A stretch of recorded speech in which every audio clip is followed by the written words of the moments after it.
ചാറ്റൽ മഴയും കുളിർക്കാറ്റുമായി ദോഫാറിൽ ഖരീഫ് മഴക്കാലമെത്തി.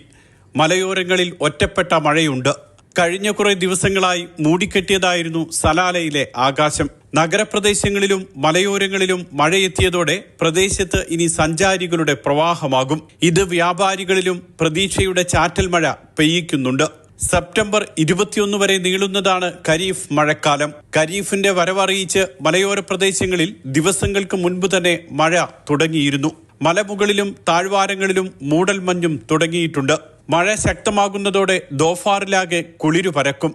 മലനിരകളും താഴ്വാരങ്ങളും ഹരിതാപമാകും. വെള്ളച്ചാട്ടങ്ങളും അരുവികളും വാദികളും നിറയും. ഇതോടെ സഞ്ചാരികളും ഒഴുകിയെത്തും. സ്വദേശികൾക്കൊപ്പം വിദേശ വിനോദസഞ്ചാരികളും ദോഫാറിലെത്തും. GCC രാജ്യങ്ങളിൽ നിന്നുമാണ് ഏറ്റവുമധികം സഞ്ചാരികൾ എത്തുക. സീസൺ പരിഗണിച്ച് വിവിധയിടങ്ങളിൽ ടൂറിസം വകുപ്പിന്റെ നേതൃത്വത്തിൽ പ്രചാരണ പരിപാടികൾ സംഘടിപ്പിച്ചിരുന്നു. സന്ദർശകരുടെ എണ്ണത്തിൽ മുൻവർഷത്തേക്കാൾ 15% വർധനയാണ് പ്രതീക്ഷിക്കുന്നത്. Mathrubhumi news, Salalah.